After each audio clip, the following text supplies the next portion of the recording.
Good morning.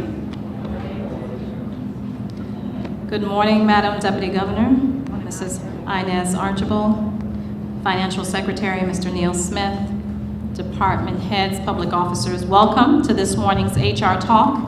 This is a joint session between the Department of Human Resources and the Ministry of Finance. This HR Talk is focused on the announcement made by the Honorable Premier and Minister of Finance, Dr. D. Orlando Smith, concerning Cabinet's recent decision to introduce reductions to the 2012 budget. The two specific areas that was communicated yesterday by a circular, an HR circular between the Ministry of Finance and HR, is specifically related to a 50% reduction of the performance increment value for public officers and a 7% reduction on the departmental operating expenditures, and that's in each ministry and department. Before we get into the discussion, I will invite Madam Deputy Governor to come forward and make remarks, and thereafter the Financial Secretary. Thank you, Madam Acting Director. Good morning. I'm going to be very, very brief, and I thought it important for me to be here, but I shall have to leave to go to the Public Service Commission shortly. I know that I have had questions this morning about why we need to have an HR talk when we know already what this HR talk is about. And so my response to that has been there's nothing like the personal touch. A piece of paper does not convey passion and reason necessarily and those types of things. So we thought it was important to have an HR talk so that you can hear from the Human Resources Department and specifically and particularly from the Financial Secretary who has come to flesh out for us how we might manage the reductions that have been made by the Cabinet and that were explained to heads of departments and top managers yesterday by the Honorable Premier. I am not sure that this comes as a surprise to any of us. We know we've been talking for some time about the fiscal condition of the territory, and I personally was gratified that the cuts, insofar as they affect public officers, were not deeper. So I shall turn over now, Madam Acting Director. And so I ask you, I crave your attention. I'm sure that the Human Resources Department, for as long as I'm with you this morning, and the FS, would be willing to answer any questions that you may have. I see some of you in the room who were at the meeting yesterday, but any questions you may have, feel free to raise those questions. Thank you very much.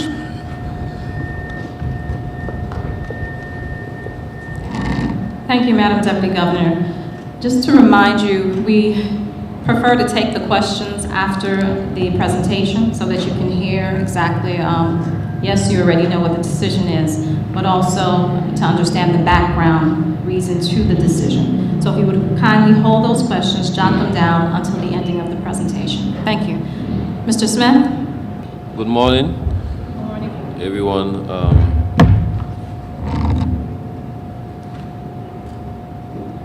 Summarily, we have, over the years, I would say within the past 5 years, been faced with, well, perhaps even before that, been faced with a situation where our revenues into central government have not kept pace with the expenditure growth.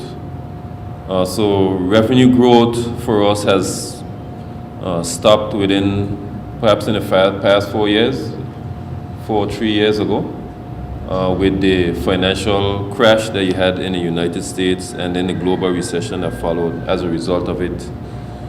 And so every year we've been faced with an ever more increasing problem where the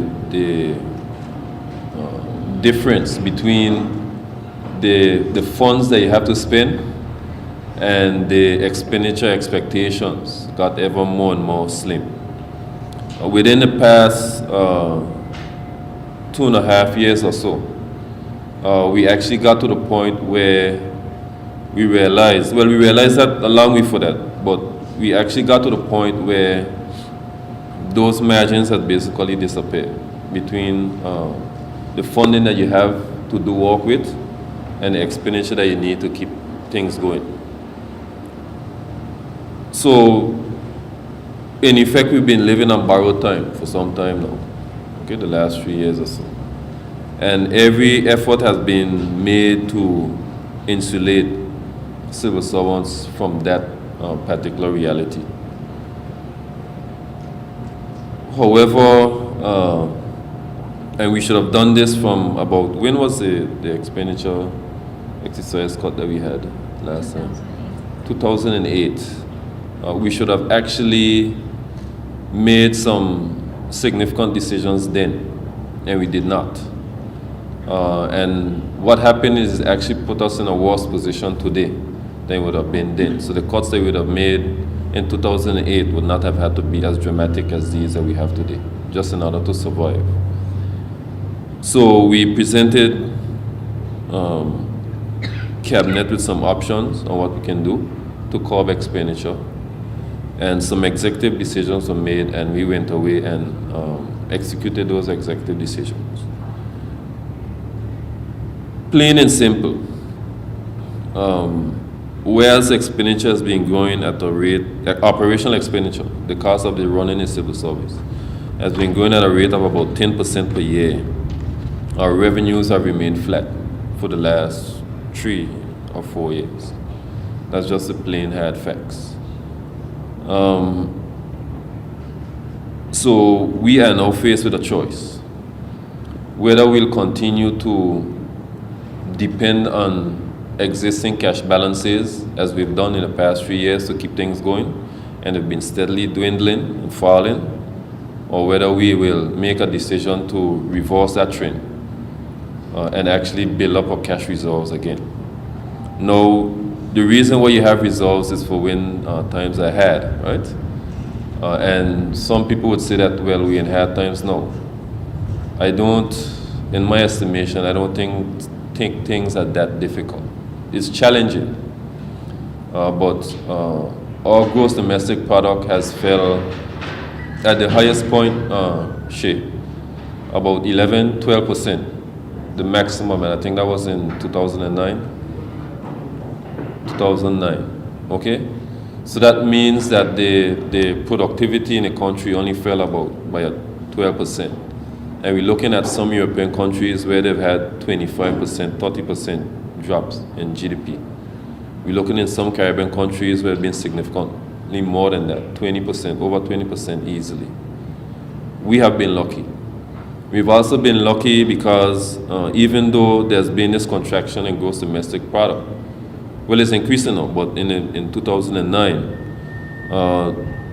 in that same period, revenues to government only fell by about 5%.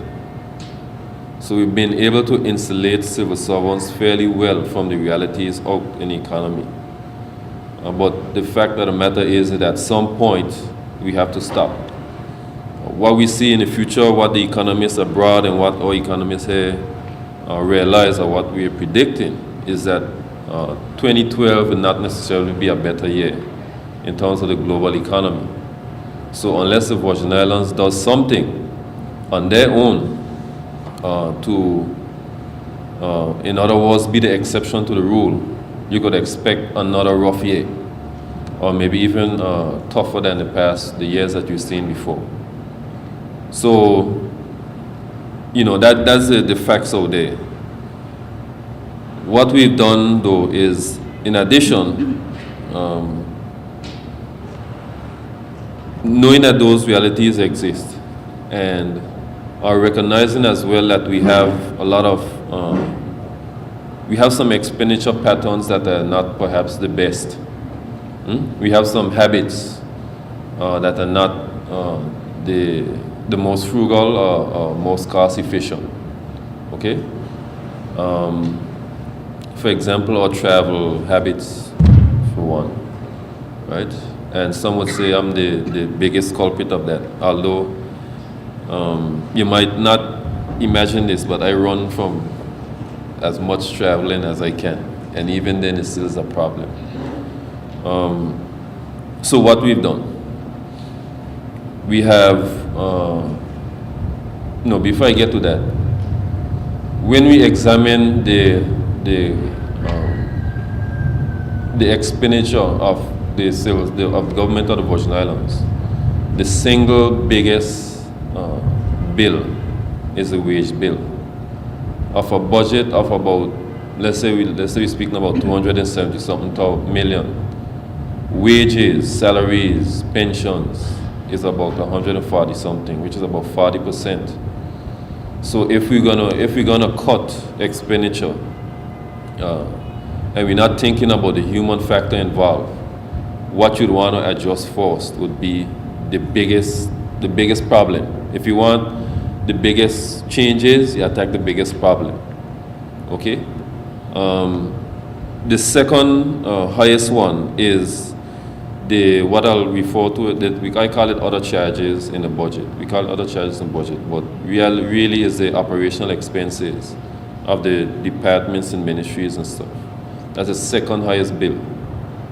I don't recall how much it is offhand right now. And I didn't write it down. I could check the budget on hand and see. I'll tell you later when I finish. And the third highest one is the third and fourth highest ones. Contributions to statutory boards. Right? You know, we have a lot of parastatal statutory boards that depend on us in order to survive. The college, the tourist board, a bunch of them. And those are also the outlays to them are fairly significant as well. They have been charged, however, last year with seeking, implementing a plan where possible to get off of subventions from government in the next 3 years. So I think they have 2 years left. And some of them are capable of doing that. They just need to probably institute some fees, okay, and they'll be able to handle operations, and it wouldn't need to depend on government as well. Usage fees, by the way, not just taxes, but fees for the use of the services. And the other highest bill, and that is actually intentional because that is where we actually develop the infrastructure in the country, is capital spending. But, you know, to cut capital spending is like shooting yourselves in the foot, because we really want to do the spending there. But that is what builds the roads and those type of things. So we have those three big ticket items, right? So because we know that the choices that we have before us are these: decrease the size of the civil service, okay, in order that the cost wouldn't be as much. Okay, or we could make cuts with the existing institution that we have. I believe, and all of my colleagues and the entire cabinet as well, and the House of Assembly, I think would say that as well, is that it is best not necessarily to decrease the size of the civil service, because that has some social implications by people getting laid off and that type of things, and nobody wants that, especially in these times. The best thing would be to try to make the expenditure cuts inside there. Because of this concept we call inflation, if you hold the cost where it was last year, that is actually a cut as well. That's a real cut as opposed to a nominal cut. What we have decided to do, or what Cabinet has decided to do, is since personal emoluments is such a big portion of expenditure on the operational side, to instead of allowing increments at the regular quantum that they're usually giving, to just allow those to go up by half the amount. So if increment is, let's say, and it actually works out to about 3% of your salary, then it'll only be 1.5% now. Okay? So for those of you who might have planned for your increment, you might have to do some trimming. But the choice before you is basically either all of us remain in jobs in the civil service, or some of us would have to leave. Okay? And the job market, I know, is very tight, and if we leave, some of us leave the civil service, unless we are extremely highly skilled and we leave the country, we'll probably be home sitting. And the harsh reality of being able to pay your bills will strike us very fast. Right? So that is the first one. So increments won't be 3%, it'll be 1.5%. Okay? The other thing is operational expenses. In running the departments and ministries, you have funds that you pay, utility bills, other operational expenses, we've cut those by 7%. For your knowledge, utilities in aggregate hasn't been cut, but the other things are being cut. Things like the cost for paper and all those type of things are being cut. Some departments and ministries where you might have been considering replacing a vehicle fleet, those would have been eliminated. Okay. Now, in terms of the quantum of that cut alone, amounts to some $11.8 million. So by reducing increments by 1.5% and by making a 7% cut on the funds that you have available for running your ministries and departments, we've made a total expenditure cut, right, of some 13, slightly over $13 million. Okay?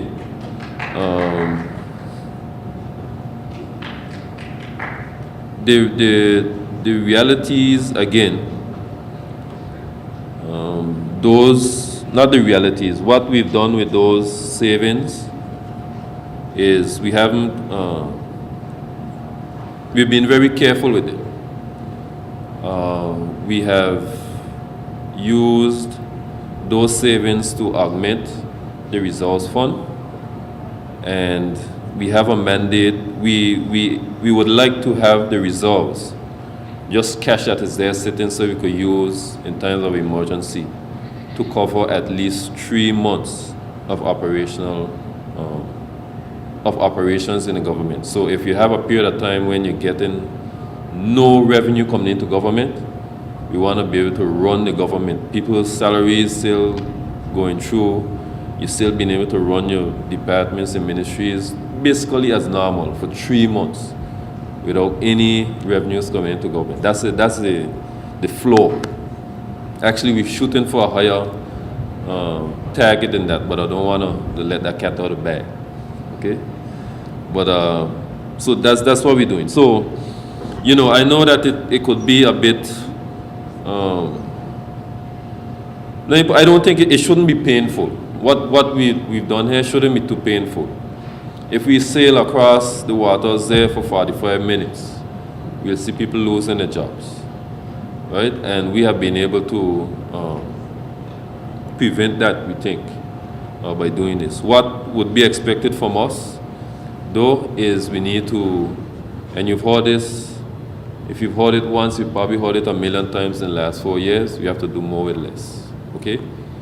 You might find as well that the Ministry of Finance might be a bit more, I don't want to say intrusive, but present, because we are going to have a very tight rein.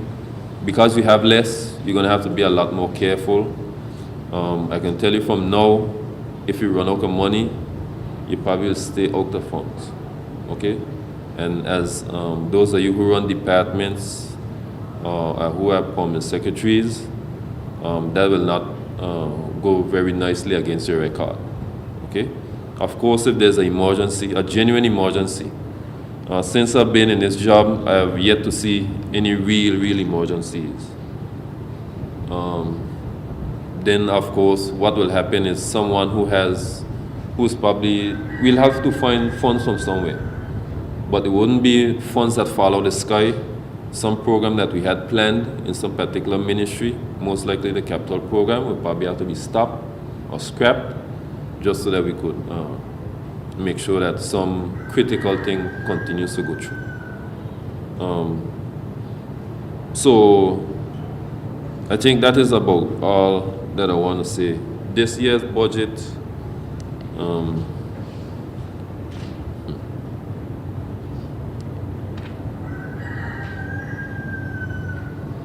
this year's budget is the operational costs on the operational side is around $260 million. Okay. Let me see if I could see. I don't see if I could see what it was here last year.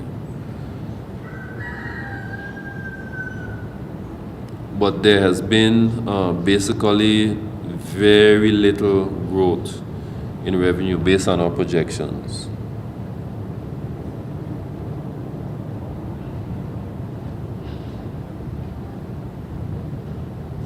Okay.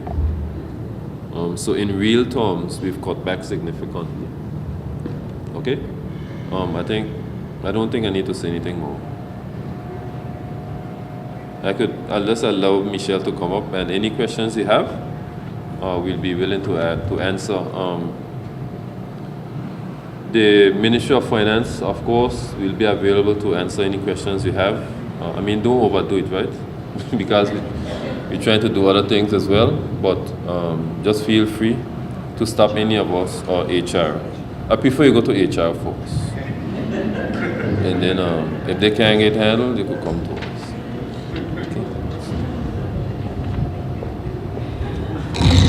Thank you very much. Can you give a hand to the FS? It's a lot of pressure. Thank you. This is a very serious message, but we know it's a reality. We are watching, you watch the news, you watch BBC, you're fully alert at what's happening globally. There have been thousands laid off in Canada.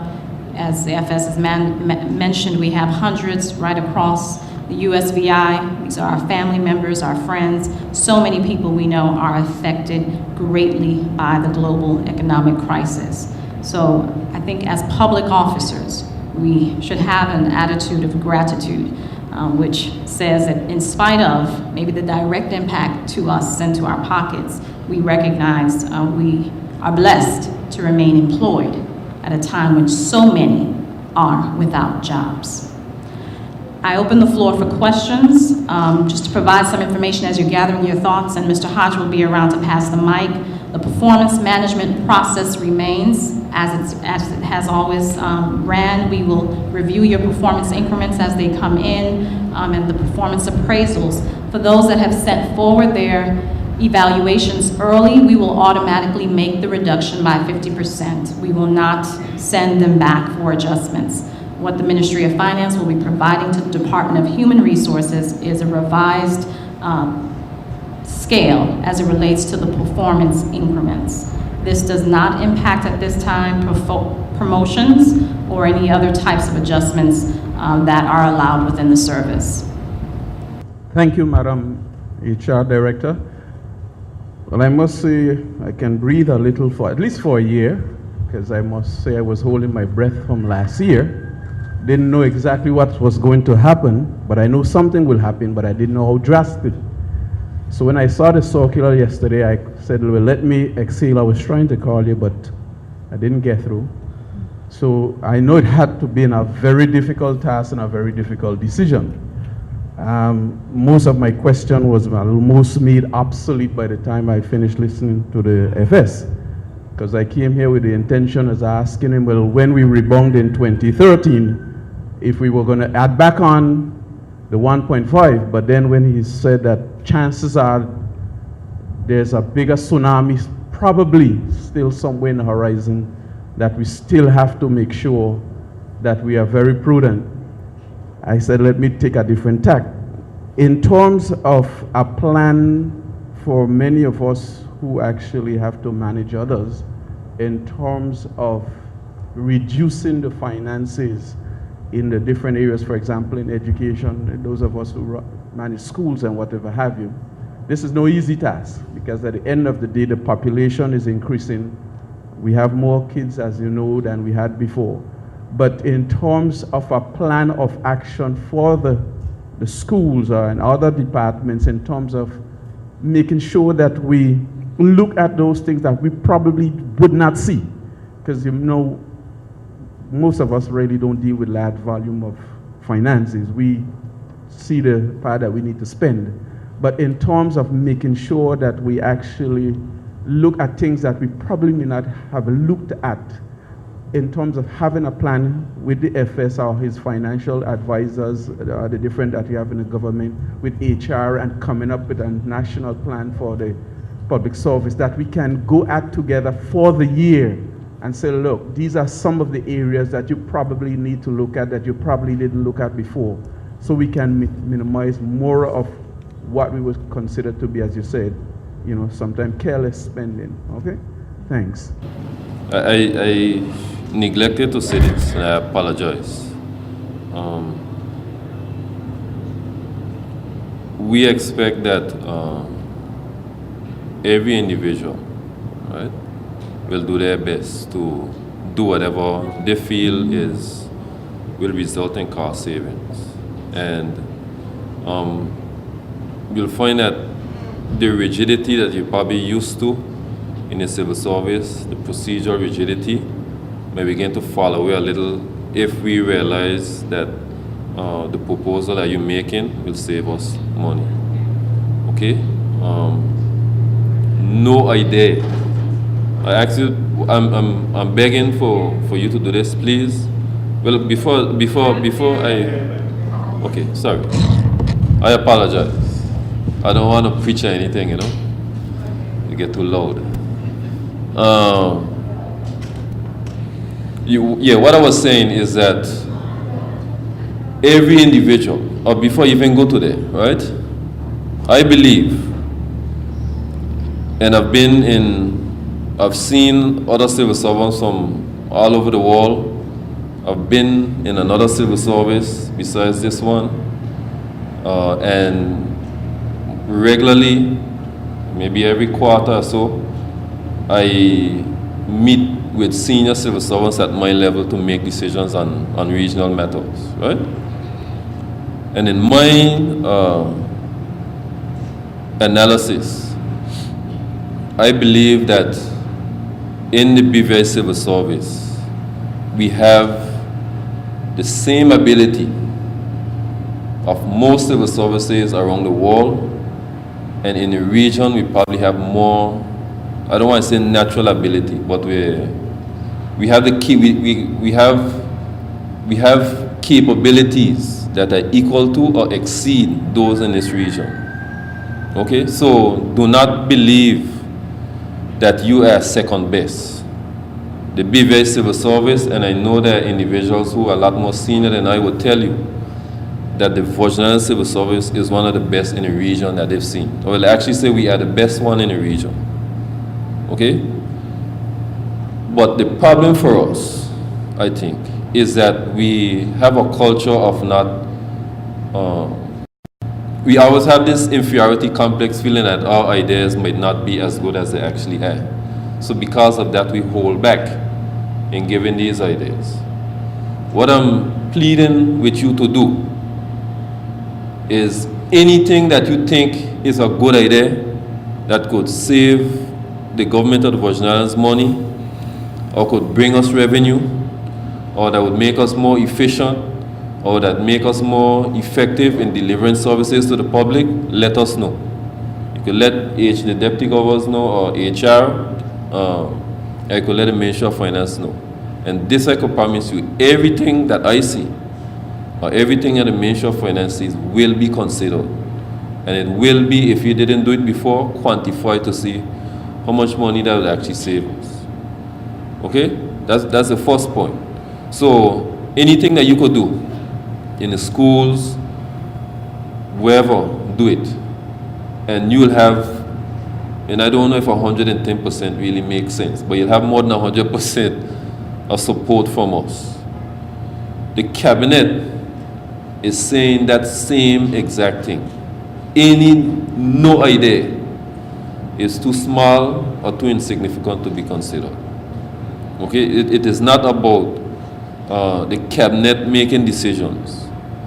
The biggest decision in my conversations with them that they've made is a decision to be all-inclusive in the running of the civil service, okay, or in the government of the Virgin Islands. Yes, we have different roles to play, okay, but because you might be a messenger, doesn't mean that you have a better idea than the financial secretary. It is possible that many times you may have better ideas.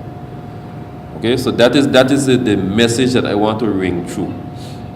That it is a sacrifice all of us are making, and all of us are in this together. Not a couple people leading and everybody following. We all doing this thing together. Now, in terms of the services we deliver, we have a challenge, because we're really asking you to provide the same level of service, or if you could, better level, because I think you do a lot better, right? But we just need the empowerment to do so. But you have less resources to do it with. Okay? I think that a fairly significant sacrifice has been made, not sacrifice, but commitment has been made that none of us will be laid off in order to save money. And I think that's a significant commitment for any government to make. And it's our role now to make sure that that commitment is being made, that we could show the rest of the world that we are the best, at least in the Caribbean region for sure. Okay, so I appreciate those comments, but just remember that it is for all of us. Every one of us is involved in this process. You just mentioned about every person doing their part to make sure that we are able to save money. But I think one of the key factors that everybody needs to bear in mind is perception. Whereas Mr. Hodge, in his capacity, may be doing everything that he can to save money. It's not his money, but he's in charge of whatever portfolio he handles. When he looks across and see another department or another ministry that in his perception is wasting the government money, and he sees that in several different places, then how is he supposed to still remain with the same attitude that I'm going to do what I can to, keep things at bay? So I think across the board, we have to be mindful of what we're doing and what we're seeing and what people are seeing us do, so that the same attitude can be conveyed that we are all trying to conserve money and do the best we can with the little that we have. Okay, that's a very good point. And if you work in the Ministry of Finance, for example, right, I have a strange philosophy that is not very popular, is that everyone suffers for the indiscretions of even one person. Okay, and because if you're a team and somebody's slacking off, it reflects on the whole team, right? So I expect you to use peer pressure to make that person to do better, or if they warding you off or they ain't paying attention to you, let us know, and I could guarantee you they can stop real fast. Just let us know, okay? Because for 100 of us to be making daily sacrifices for the good of everyone, and just one person just being cavalier about how to go about the daily business, that is the one person that the public is going to see. That is the one person that cabinet is going to see, and that brush is going to be used to paint all the rest of us, and they would be in effect working against us. So any situation that happens like that cannot be taken lightly or dealt with, even in a diplomatic manner. I could promise you from now that any event that Gaskin don't get to them force, well, actually he's the best hope, because if the DFS gets to you, you have some hope. By the time I reach to you, that's the end of it. But I don't expect that to happen. Okay, because it's all livelihoods are here on the line. Our future, the future of our children, everything is on the line. And for some indiscriminate person to compromise that, in my view, is almost like a capital crime. Okay?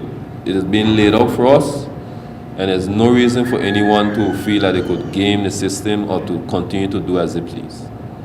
Okay? It's a very good question, Mr. Smith, and just to encourage everyone, we should have a personal level of commitment to the public service.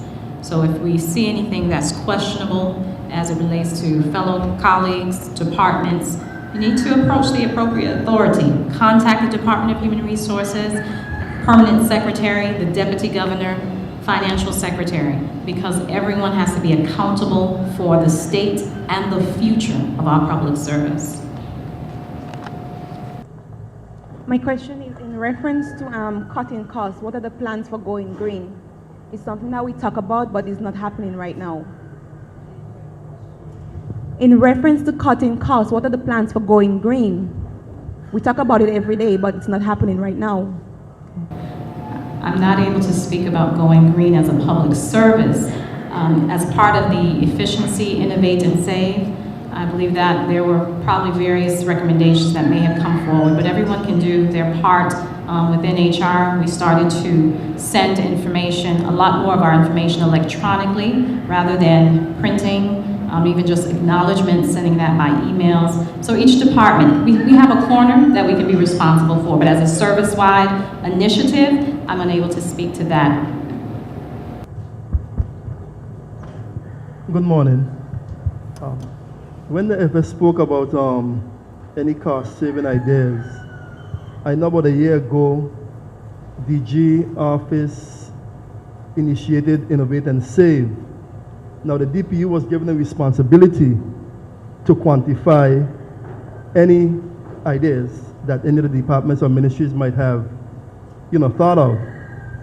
But unfortunately, I'm not getting any feedback from the department and ministry, so I really don't know if anything is happening, as it relates to the Innovate and Save initiative that was taken.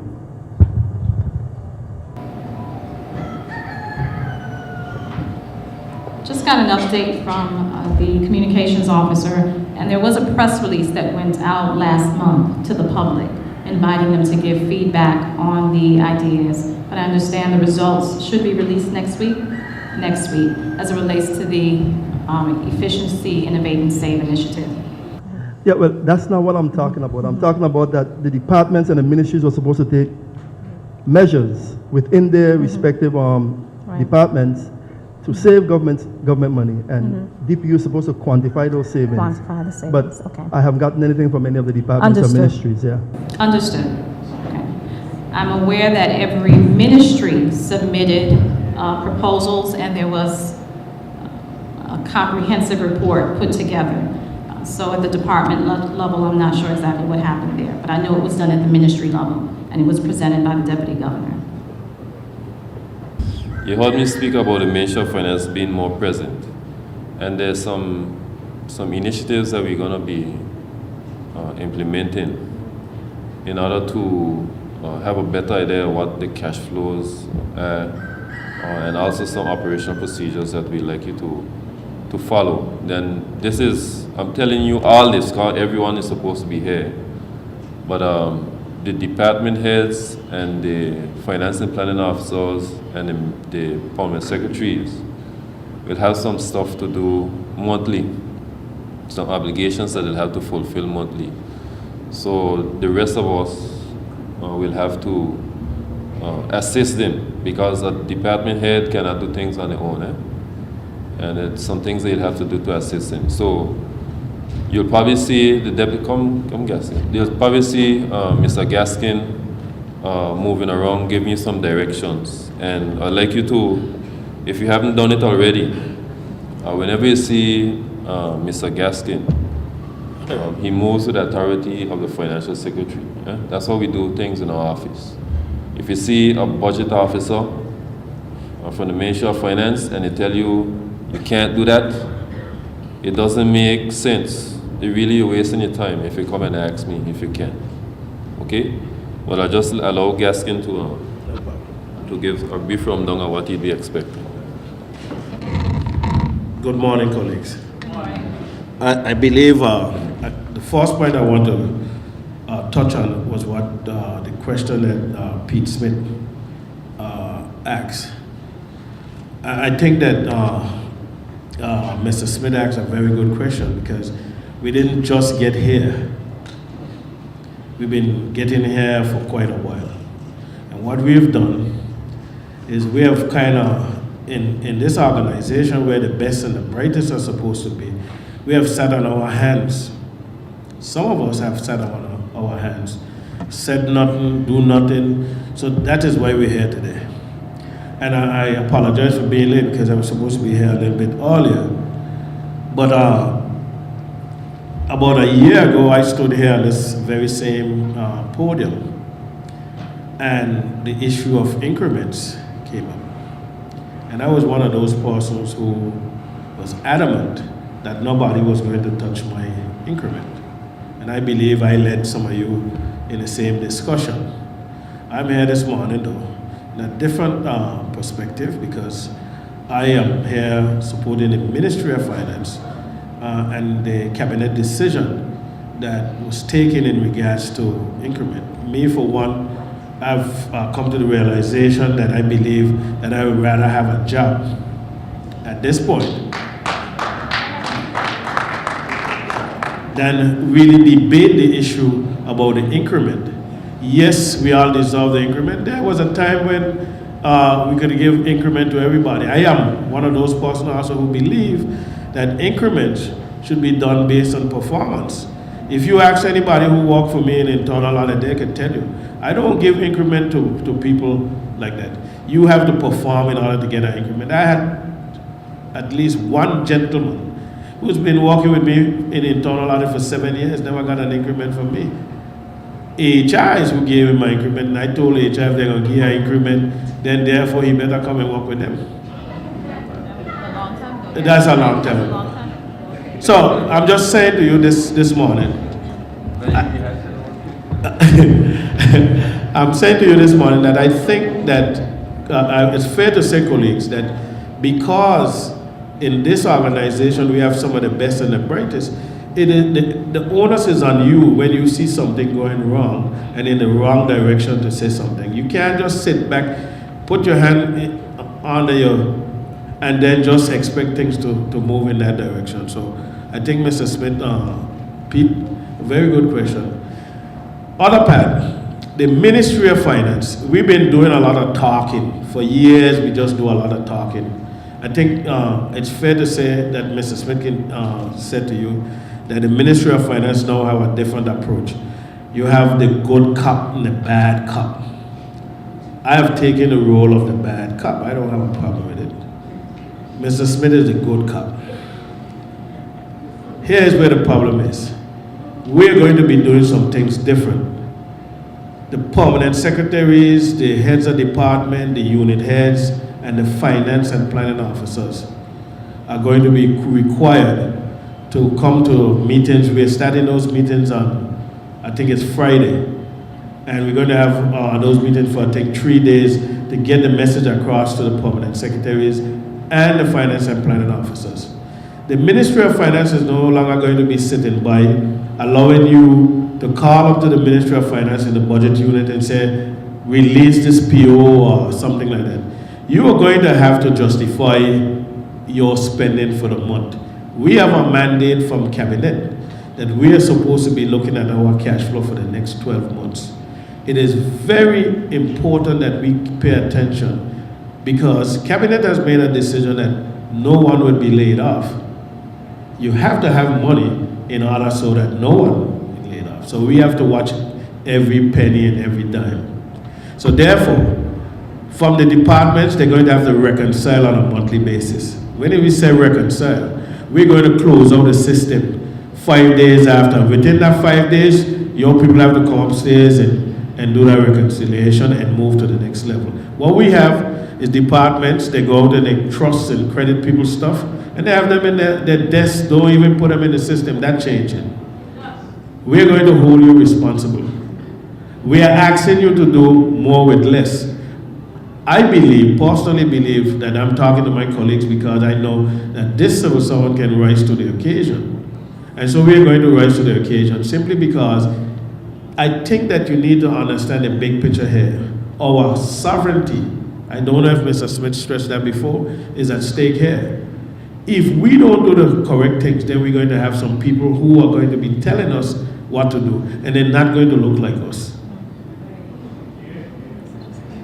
So, if they're not looking like us, I am not sure you're going to be able to get the same benefit. You're not going to be able to run to this person, run to that person, and get some satisfaction. Now, here is where I have a problem. And as I said, I enjoy the role of being bad cop because some of you, one person already spent an hour with me on the phone talking about this increment. But here's where the situation is. And if I'm wrong, you can say that I'm wrong, but that will be afterward. We have some people in the system who not only enjoy the salary, they enjoy the increment, but they also enjoy assistant grant. We could print your names in the newspaper to let people see. So you are actually getting 3 and 4 bites of the apple. But yet you complaining, moaning and groaning about the increment. You understand? And here's where the problem is. The problem is we can no longer afford it. It's simple as that. Okay? So, from the Ministry of Finance, we're going to be doing some things different, but we're going to keep you informed. We don't want you to read about it on the online news before you hear it. Okay? We're also going to try to do things a little bit different. Not that we want you to live in poverty or whatever it is, but you're going to live within your means. And if you have any questions, I think it's fair to say that you can call the Ministry of Finance. We are going to be available to you because we're supposed to be providing a service to you. And you then provide a service to the public. The service to the public in a civil servant is very poor. I am not going to turn my face behind my back to tell you that. That is what we have. Some of our systems seriously need rethinking, relooking, and rechecking. We have to say world class mean world class. Simple as that. There's no reason that somebody has to come to your counter that's supposed to open at 8:30, at 8:45, you're looking at a person as if they're disturbing you. Things have to change. Okay? So as I said to you before, I believe if you come to me, I am trying to solve your problem before you have to go to Mr. Smith. Because when you reach to Mr. Smith, I believe I and Mr. Smith, we worked together before. I don't have a problem with Mr. Smith. Mr. Smith don't have a problem with me. And I can safely say here in front of everybody, Mr. Smith has given me before and now the latitude. So when I tell you something, don't make no sense going by Mr. Smith because it's going to be the same thing. The only probably person could change that maybe is the ministers. And I am now, Mr. Smith don't go to them. I don't go to the minister and say, Mr. Minister, now you're forcing me to do something else. That's how we live. Any questions? I had a comment before you spoke. I know we talk a lot about expenditure. I'm not hearing anything about revenue, raising revenue, because there are a number of fees within government that need to be increased. I mean, the packaging. We actually are putting a team together to look at revenue. That's one of the other things that we're going to seriously be considering. We have a lot of services that can take some tweaking. For example, I always like to use this example. The magistrate makes a decision to award somebody $9,000, and all we get from it is 65 cents. That is poor. We have people in the custom working overtime for $1 and something cents for the hour. You know, those things need to look at. It is high time. We haven't looked at revenue in some instances in over 20 odd years. So your suggestion is one that we also consider. Also, there was a finance circular issued some years ago that I think needs to be revised. The one that deals with overseas travel. We have a number of public officers going on workshops, attending workshops overseas that are being paid. They're being paid per diem. When you go to the workshops, they give you a meal so you don't spend the money. You go in your shop. And when you come back, you're still able to claim $20 a night. That needs to change. I think I saw Mr. Smith get up out of his seat. I think he probably wanted to address that. You know what the problem is there? That is dishonesty. And if what you're saying to me is that civil servants are dishonest, or some civil servants are dishonest, I think it doesn't augur well for us as an institution. You know, someone told me once, he was in the same type of position I am, maybe, yeah.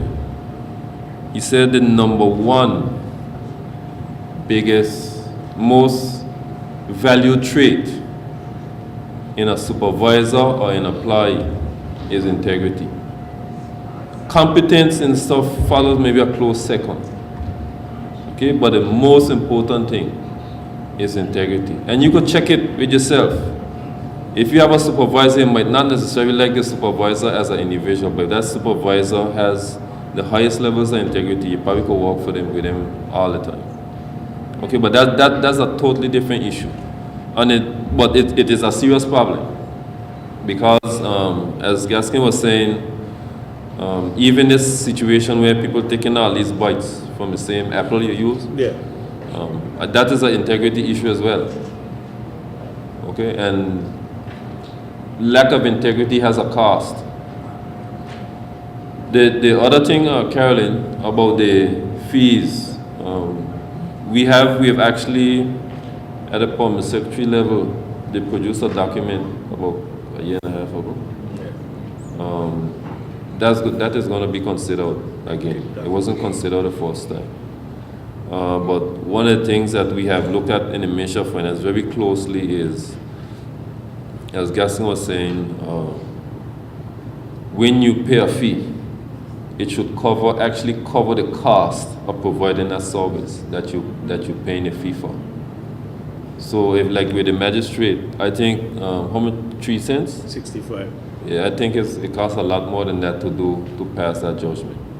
So you could expect, we had said earlier about usage fees being increased.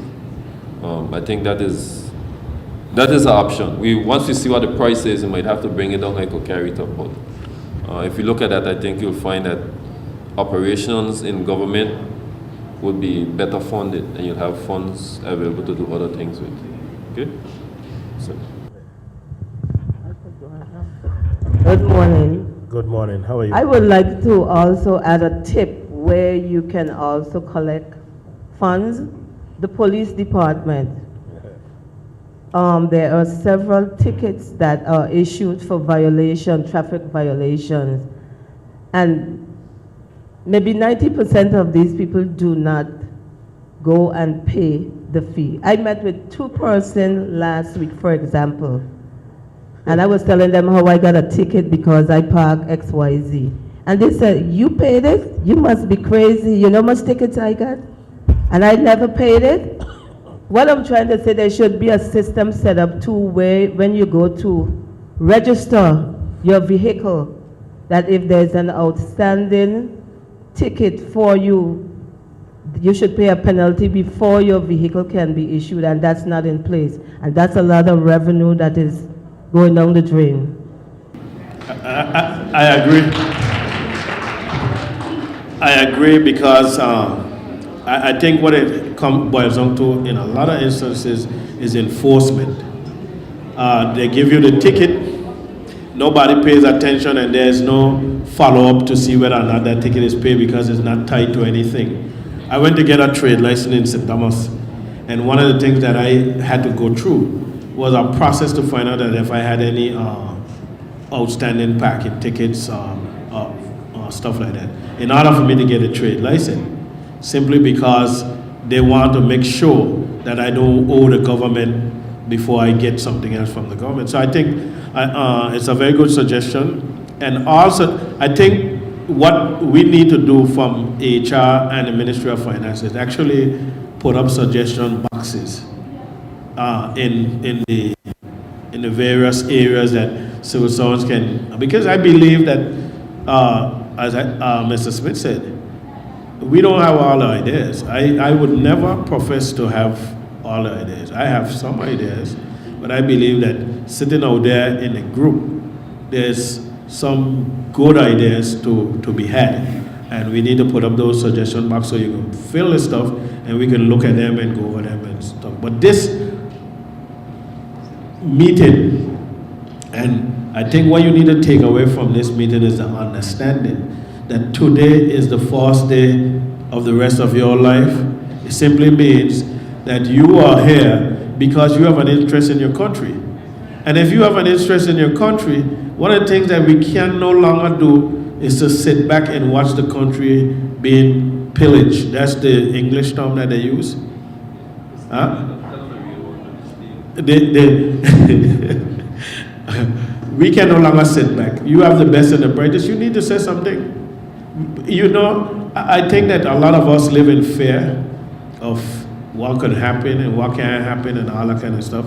And at the same time, because we live in fear, we're destroying our children's future and grandchildren. I have none of those yet, but you know, we have to protect those that are coming behind us. We're going to be some of us are going to be going off the stage in a little while, but we want to leave a good civil service for you, regardless of which government in. Whether it's this P or that P, we really don't care. What we want to do is to have a civil service that you can count on, where that when they come in, they don't say, well, I don't like working with Joe, I don't like working with Jim. Because these people are competent, you have no choice but to have to work with them. Simple as that. But some of us, and I can say that here today, some of us are trying to be politicians and play politics. Yeah. Any other question? Good morning. I understand that we're doing cost cutting.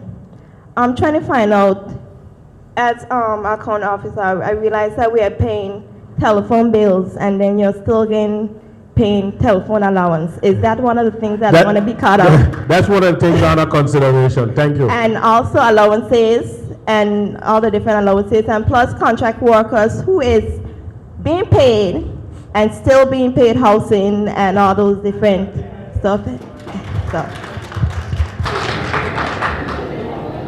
Thank you. Very good points, useful. Those areas were reviewed previously, and as we have the commitment by the Deputy Governor, Cabinet, the various recommendations will be reviewed again so that where necessary, further adjustments will be made. Okay, so that's an area that was reviewed as well.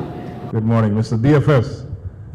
I thank you for your clearing up the communication route, because I was wondering how would we communicate these ideas, because I know that the average person can't call up the financial secretary or yourself and say, I have an idea, and get through. So the suggestion back is great. What about email? Yeah, you can email, but you can.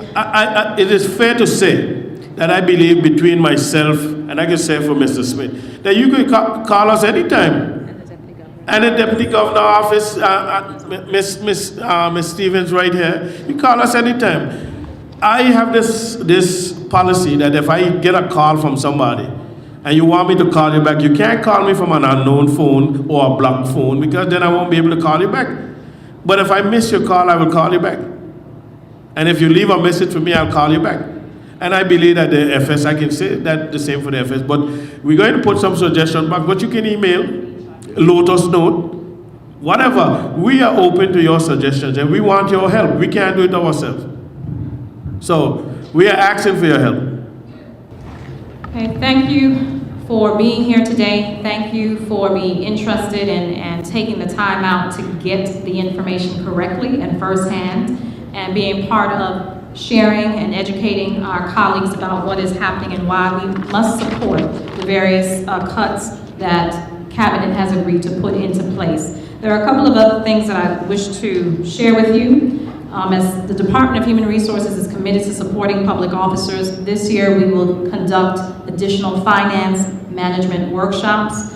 There are a lot of concerns right now in terms of how to manage money, how to manage our lives as it relates to our money. So we will be available to give support. We work closely with the Ministry of Finance, and we also have some of the private agencies involved in those workshops. The job analysis, the service-wide job analysis, this is a critical project for the public service. It was launched last year, September 2011, and we are continuously asking for your support. We do not want this project to come to an end in April and public officers say, I didn't have an opportunity to provide input. my job was not appropriately reviewed. This is your opportunity. We have now extended the deadline for the role profile surveys. The 31st of January of this month is the deadline for the role profile surveys to be completed. You have an opportunity to do that electronically, which is what we are encouraging everyone to do. But if we have officers and offices with limited internet access, there's a PDF version that has been circulated. Please be involved. This is looking at the relevancy of our jobs, looking at how best we can utilize our existing human resources, and also areas of efficiency. We can't just talk about it, but we have to do something about this. Okay, so I need your support as public officers. Again, you have a vested interest in the state and the success and the sustainability of the public service. I thank you for being here today on behalf of the Financial Secretary, the Ministry of Finance, the Deputy Financial Secretary. Again, we thank you, Madam Deputy Governor, for speaking to us early this morning. And again, you may contact us at any point with questions, clarification, and we'll make sure that we're available. Thank you and have a good day.